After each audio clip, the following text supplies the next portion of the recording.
Assalamualaikum warahmatullahi wabarakatuh. Baiklah, pada kesempatan kali ini saya akan membuat video presentasi mengenai pembuatan busana batik pria. Presentasi ini yang disusun oleh saya sendiri, yaitu Putri Ayu Lestari dari NIM 2207541. Kemeja pria adalah sebuah baju atasan yang dikenakan oleh pria dengan karakteristik memiliki kerah, berkancing, berlengan panjang atau pendek, dan menutupi tubuh sampai ke perut.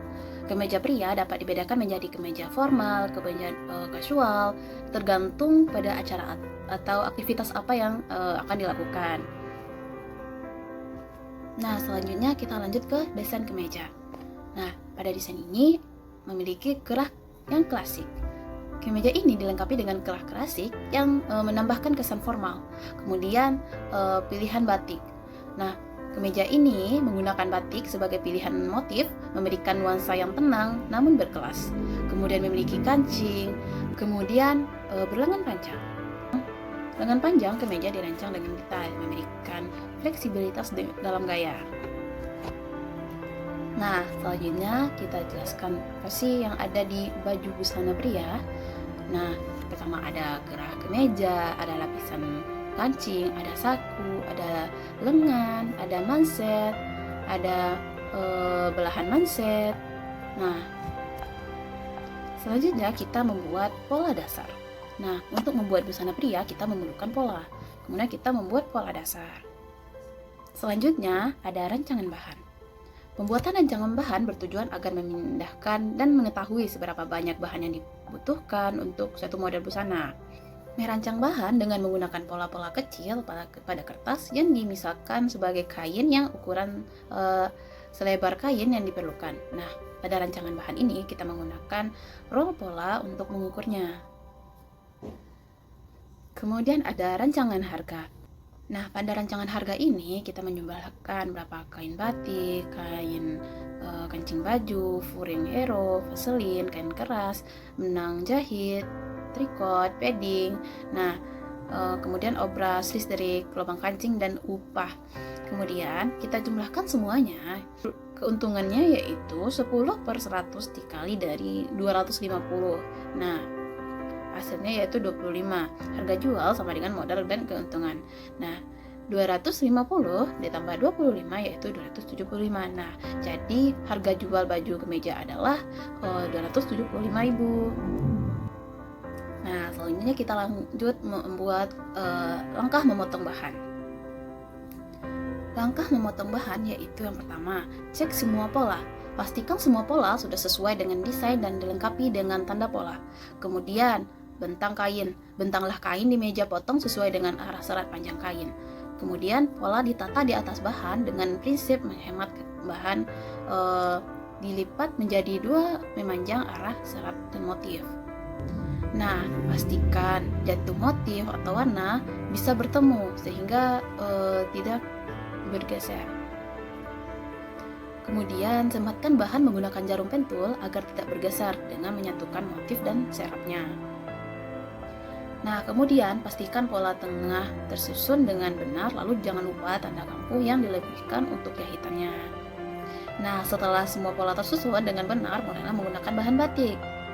Nah, proses menggunting bahan dimulai dari bagian-bagian pola yang besar, baru bagian pola yang kecil.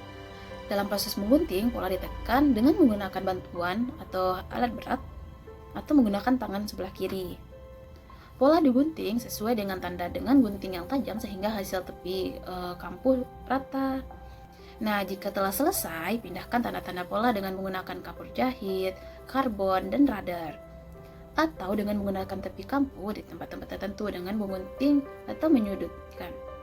Nah, setelah itu, pola badan bisa dilepaskan dari bahan batik. Kemudian, gunting trikot sesuai dengan bahan yang sudah digunakan. Jika telah selesai, bahan siap untuk dijahit. Nah, selanjutnya kita menjelaskan langkah-langkah menjahit kemeja.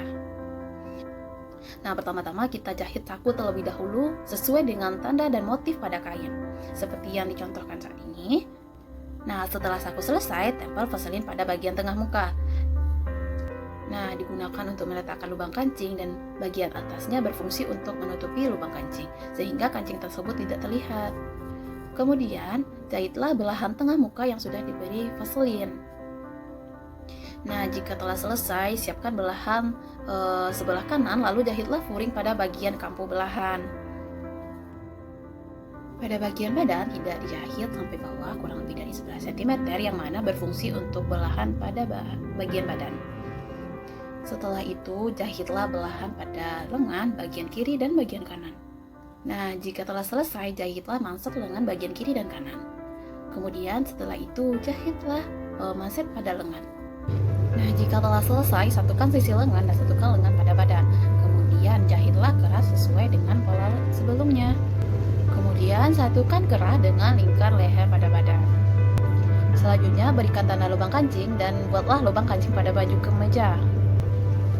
Nah, setelah itu finishing dengan memasangkan kancing pada kemeja.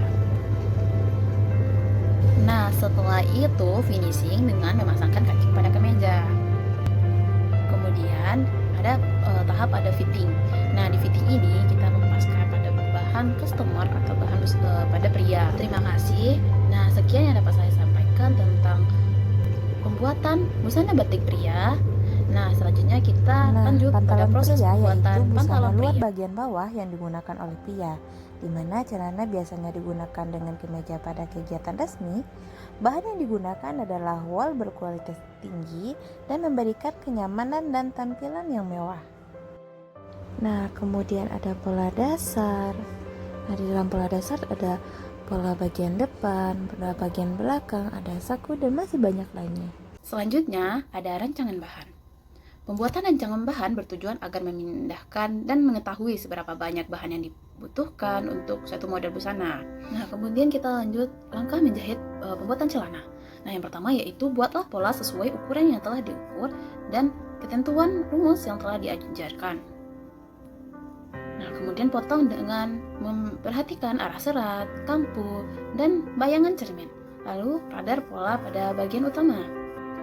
Nah, jahitlah lipit depan celana dan kampunya diarah ke sisi. Kemudian jahit saku sisi depan celana dengan menempelkan furing saku sekitar 30 cm sampai dikali 36 cm. Nah, kemudian dijahit sesuai tanda saku. Nah, kemudian dibalik. Setelah saku sisi selesai, jahitlah saku belakang kanan celana lip. Kemudian lipatkan juga sengkelit untuk kancing agar saat vest dimasukkan dia tidak keluar. Setelah saku belakang selesai, satukan sisi celana depan dan belakang. Kemudian jahit pesak dari pinggang tengah belakang sampai ke batas golbi. Nah, pada semua kampu terbuka, kemudian kita press. Kemudian siapkan golbi dan untuk resleting celana. Kemudian atur letak dan pasangkan tali penyangga bel pada bagian pinggang. Kemudian siapkan ban pinggang dan lapisi furing dan kemudian dijahit pada pinggang. Kemudian menjahit hak celana dan kancing kantong belakang serta pres dan setrika celana kerja pria dengan benar. Sekian yang dapat saya sampaikan pada laporan kali ini. Baiklah, terima kasih atas waktunya. Assalamualaikum warahmatullahi wabarakatuh.